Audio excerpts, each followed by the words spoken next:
नमस्कार, स्वागत आहे तुमचं आपल्या मराठी चॅनलमध्ये, ज्याचं नाव आहे मी, घर आणि बरंच काही. यावर्षी आपण सुरू करत आहोत एक नवीन आणि उपयुक्त सत्र, declutter and organise a space. या सत्राखाली आपण महिन्यातून एक व्हिडिओ बनवणार आहोत, जिथे आपण घरातील एखादी जागा किंवा एखादा भाग डिक्लटर आणि ऑर्गनाइज करणार आहोत.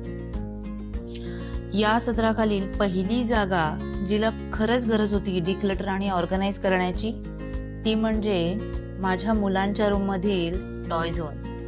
व्हिडिओच्या मध्ये मी ऑर्गनाइज केलेली जागा फार काळ कशी टिकवून ठेवता येईल याच्यासाठी काही टिप्स सांगणार आहे, तर व्हिडिओ शेवटपर्यंत नक्की बघा. चला तर सुरुवात करूया आजच्या व्हिडिओला.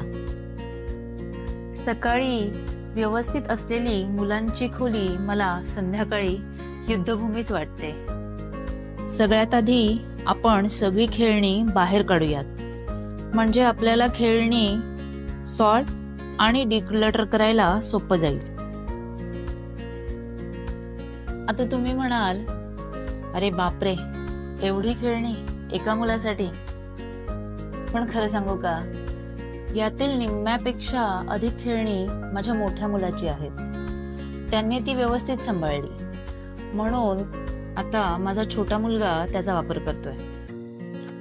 तुमच्याही घरी असं काही असेल आणि कोणी विचारलं, एवढी खेळणी एका मुलासाठी, तर त्यांना हसून सांगा की हा वारसा आहे मोठ्या मुलाकडून छोट्यासाठी.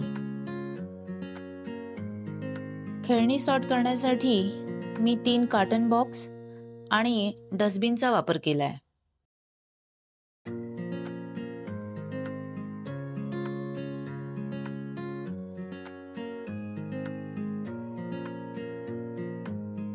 आता आपण खेळणी सॉर्ट करून घेऊया. खेळणी सॉर्ट करण्यासाठी मला जवळजवळ अर्धा तास लागला. माझा जो छोटा मुलगा आहे तो बऱ्याचदा कार्स बरोबरच खेळतो. त्याला कार्स खूप आवडतात, आणि मी जसं मगाशी म्हटलं की या खेळण्यांमधील निम्म्याहून अधिक खेळणी माझ्या मोठ्या मुलग्याची आहेत. तशीच काही खेळणी त्यांना त्यांच्या वाढदिवसाला गिफ्ट्स म्हणून मिळालेली आहेत. खेळणी सॉर्ट करण्यासाठी तुम्ही ती 3 गटांमध्ये विभागू शकता. जसं की मुलं नेहमी वापरतात आणि अजूनही चांगल्या स्थितीत असलेली खेळणी, आवडती खेळणी या गटात ठेवू शकता. जी खेळणी मुलं वापरत नाहीत पण ती इतरांसाठी उपयुक्त असू शकतील अशी खेळणी डोनेट या गटात ठेवू शकता. आणि जी खेळणी खराब झालेली आहेत किंवा तुटलेली आहेत ती डिस्कार्ड करू शकता. खेळणी सॉर्ट झाली आहेत, आता ती ऑर्गनाइज करून घेऊया. पण त्याआधी खेळणी ठेवायची जी जागा आहे ती आपण साफ करून घेऊयात.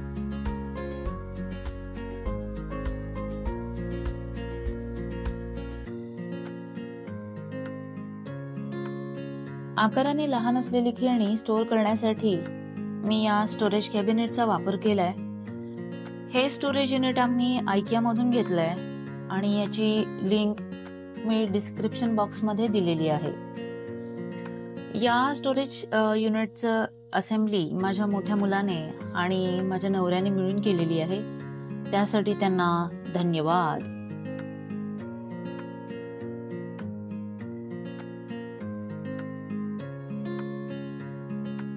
आपल्या अवतीभोवती अनावश्यक वस्तूंचा ढीग झाल्यावर तो केवळ अव्यवस्थित वाटत नाही, तर तो आपल्या मानसिक आरोग्यावरही परिणाम करतो.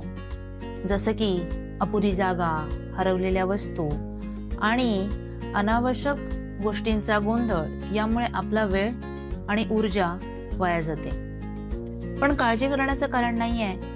ती जागा वेळोवेळी डिक्लटर आणि ऑर्गनाइज करून आपण हा गोंधळ दूर करू शकतो.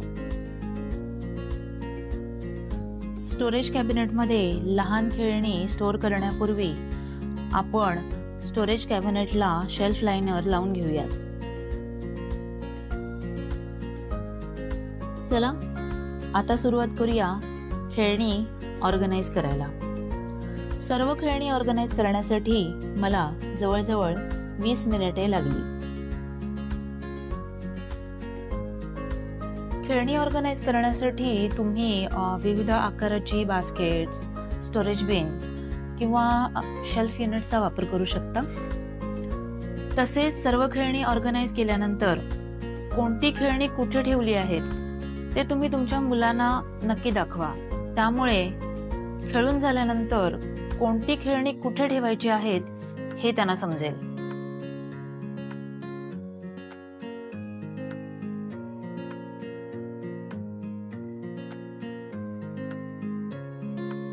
आपल्या घरात मुलांची खेळणी एवढी पसरतात की त्यांना नीट ठेवणं कठीण होऊन बसतं. ऑर्गनाइज केलेली जागा टिकून राहावी यासाठी आपण मुलांना कोणते खेळणे कुठे ठेवायचे हे शिकवले पाहिजे. तसेच खेळल्यावर लगेचच खेळणे जागेवर ठेवण्याची त्यांना सवय लावली पाहिजे. दर काही महिन्यांनी अनावश्यक खेळणी काढून टाका. खेळण्याच्या प्रमाणावर नियंत्रण ठेवा. जर नवीन खेळणी आणायची असतील तर जुनी खेळणी एकतर डोनेट करा किंवा काढून टाका. अशा पद्धतीने खेळणी ठेवायची जागा आपण नेहमी स्वच्छ आणि ऑर्गनाइज ठेवू शकतो. मुलांना स्वच्छतेची सवय लावणं फार महत्त्वाचं असतं. झोपायच्या आधी 5 मिनिटं खेळणी आवरणं किंवा आपली खोली साफ करणं ही सवय त्यांना आताच नाही तर मोठेपणी सुद्धा उपयोगी पडणार आहे याची त्यांना जाणीव करून द्या. मुलांना तुमची खोली साफ करा फक्त एवढंच न सांगता त्यांना त्यांची खोली साफ करण्यासाठी मदत करत जा. त्यामुळे त्यांना त्यांची खोली साफ करण्यासाठी मोटिवेशन मिळत राहील.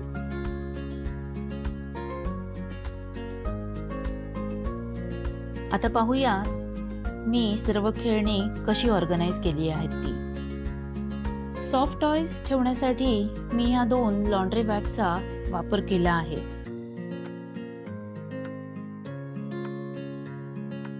इथे मी ट्रिक अँड ट्रीट बकेटचा वापर बॅडमिंटन रॅकेट आणि क्रिकेट बॅट ठेवण्यासाठी केला आहे. आणि या स्टोरेज बॉक्समध्ये आकाराने मोठ्या आणि रिमोट कंट्रोल कार्स ठेवल्या आहेत.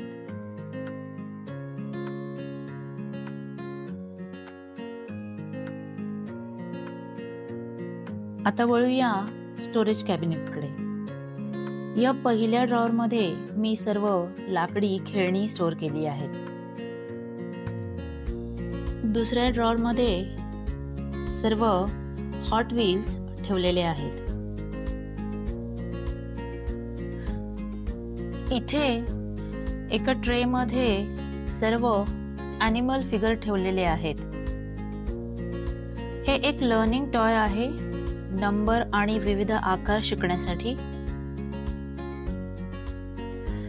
इथे animal body part learning toy ठेवलेले आहेत. हे वुडन ट्रेन ट्रॅक्स आहेत आणि या काही ट्रेन्स आहेत.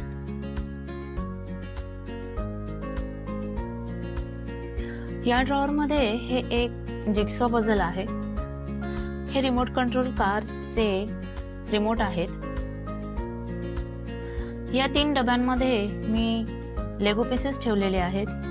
लेगो पीसेस छोटे असतात आणि ते सहज हरवतात म्हणून मी या डब्यांचा वापर केला आहे ते स्टोअर करण्यासाठी. इथे हे आणखीन एक छोटं जिग्सॉ पझल आहे. मुलं खेळण्यामधून खूप काही शिकतात म्हणून तुम्ही जर पाहिलं तर इथे बहुतांश खेळणी ही फक्त खेळण्यासाठी नाहीत तर काही ना काही शिकण्यासाठी सुद्धा आहेत. या ड्रॉवर मध्ये मी आणखीन 2 जिग्सॉ पझल ठेवलेले आहेत. हे वर्ल्ड मॅप पझल आहे.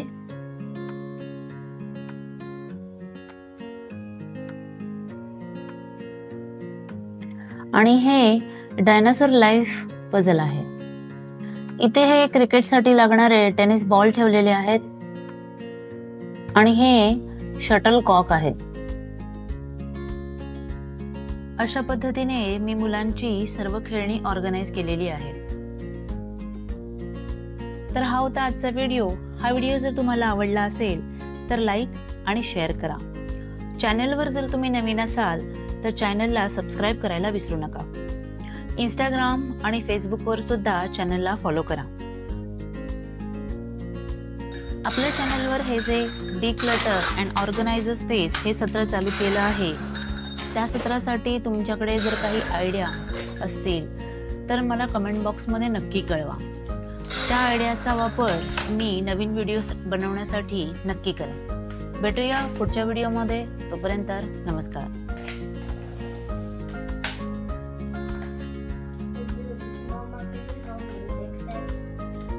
Yes, I can. Give me.